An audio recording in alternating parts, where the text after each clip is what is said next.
Are you looking for a fun party card game that will spice up your life? Well, stay tuned because in this video we look at this hot peppery game called Chili Mafia, one that will surely turn up the heat at your next board game night. Oh, I thought you meant literally turn up the heat. My bad. So on my turn, I play these 3 cards to form a mixed chili gang. I then play my Ghost Pepper card and add it to my existing Ghost Pepper Brotherhood gang, and I play this Owner action card to draw 2 cards from the deck and then end my turn and pass it to you. So on my turn, I play my 3 green chilies, as well as this sweet chili card forming a Brotherhood chili gang. I also then play my yellow banana pepper as well as my bullhorn pepper, as well as these 2 red-eye chilies in order to form a completely separate gang, and then I pass my turn over to you. The Amigos are getting hot in here.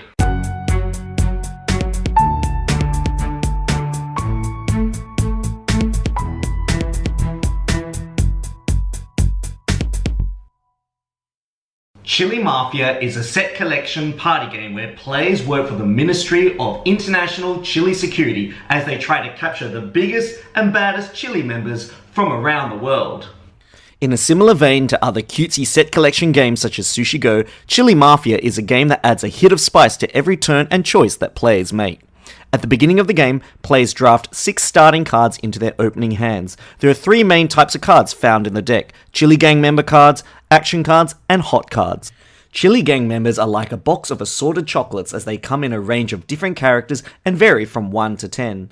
The number of each chili member represents that chili's strength or heat level, which is important when sizing each other up or getting into a fight with another gang. Essentially, throughout a game of Chili Mafia, players will play cards from their hand to create chili gangs which contain at least 3 or more chili members. A mixed chili gang is comprised of different chili pepper member characters, whereas a Brotherhood chili gang consists of only one type of chili member only. The aim here is for players to build multiple chili gangs with the same members, as these offer double points at the end of the game. Throughout the game, players will be able to use green action cards to gain extra in-game actions, and also use red hot cards to fight and steal members from the other players' chili gangs. Players will essentially keep playing in this way until the Dawn Raid card is revealed, where all players get a chance to rearrange all of their chili gangs to try and maximize the end game points scored before playing the rest of the game until the deck of the cards runs out. At the end of the game, players then total the points for each gang they have formed throughout the game, and double the points for any gangs which only feature one type of chili member. The player with the most victory points overall wins the game. Creating and forming different chili gangs, especially a homogenous Brotherhood chili gang, can be quite challenging. Players are trying to fetch cards that essentially have the highest strength value as well as the same suit in order to gain the doubling multiplier bonus by the end of the game. But the game does add a chilling twist to make things a little bit easier. Or is that a sweet chili twist? Now I'm hungry.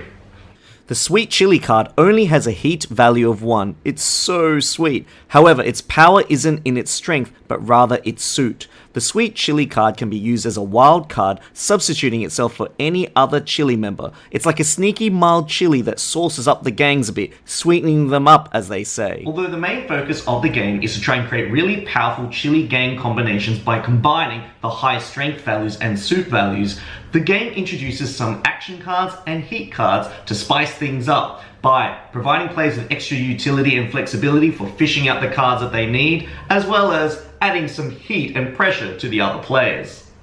The green action cards provides players with extra in-game actions that include examining the top 3 cards in the discard pile and keeping one of them, drawing a random card from an opponent, naming a chili and forcing all players to give that chili over to them, or even cancelling a take that effect used by another player. Hot cards are simply too hot to handle as they inflict a little heat onto the other players. It's like picking up a bottle of Tabasco sauce and sculling it whole. The pinch card is used to initiate a fight, sending the losing chili back into the center of the main deck, thus reducing the size of an opponent's chili gang. When a player attacks a chili, it means targeting a chili with a strength value equal or less than the one that you're using to initiate an attack. The whack card allows you to attack and hopefully discard an opponent's chili member into the discard pile, and the turncoat card, if successful, allows you to take an opponent's chili member up to a strength of 8 and add it to one of your own chili gangs, stealing it from the other team.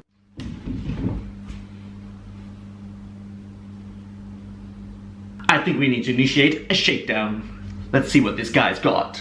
Alright, I confess, I may have aligned myself with way too many chilies. Chili Mafia is a game that is super easy to play and it has a very low entry point level, meaning it's very accessible for all members of the family. Its casual nature and theme makes the game feel really super fun and easy to get into if you're on a weekend away or having a party.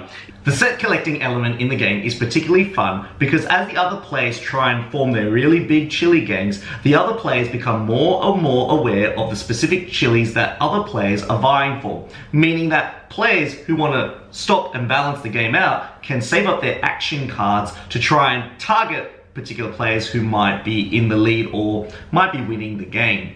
So there's that huge team-based balancing effect that can come into play, and there's a high level of social interactivity when someone targets your chili when you're trying to convince the person next to you is a much more bigger threat. The action cards that provide in the game provides players with a lot of unexpected situations. It might be fishing out for cards that you might need. It might be getting that chili combo and forming that big powerful chili gang that no one can beat, that becomes unstoppable. The game really reminds me of another game called Monopoly Deal, where players are stealing and forming property sets in front of them in order to win the game.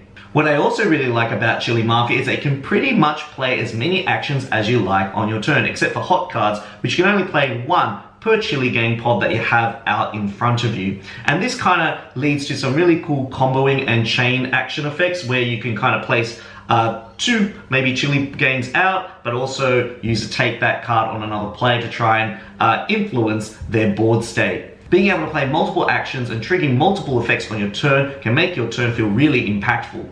In terms of fishing out cards that you need to complete your set, you're ultimately relying on a lot of the action cards in order to acquire the chili gang members that you need. It might be randomly picking a card from another player's hand, or announcing a particular card of a high value and hoping the other players have it so that you can acquire a whole set. Or it might be using a turncoat card and stealing another chili gang member from another player and breaking that chili gang member up because they're getting a little bit too naughty. All of these actions together help to disrupt everyone's plans and try to fracture some of the influence that players have over their established chili gangs. In the team variant of Chili Mafia, players essentially work together to place and add chili gang members in front of each other and protect each other by using action cards and hot cards. Team variant is probably one of my favorite ways to play Chili Mafia because what I love about this version is that players are working collectively together against the other team, and I would suggest that you only play this game in two separate teams,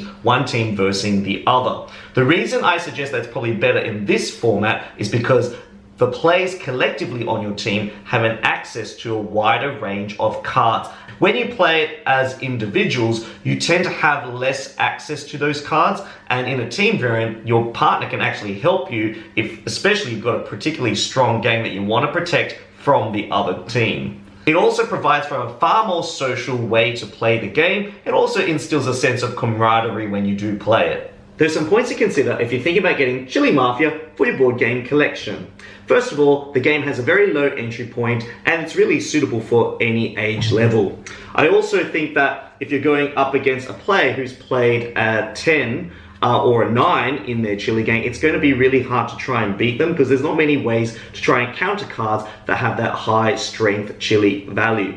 Also, this game is pretty much in the same vein as Exploding Kittens and Monopoly Deal, so if you like those styles of party games, then this game is definitely going to be up your alley. It doesn't really introduce anything kind of new to the party game genre, but it does provide for a really fun experience. In considering my final verdict, Chili Mafia is a really fun party game that has a very easy and low entry point. The mechanics of the game are not entirely revolutionary, but the game itself presents for a really fun game experience for the whole family. I would definitely recommend playing this using the team variant because it feels more collaborative and more interactive, social, and a little bit less mean.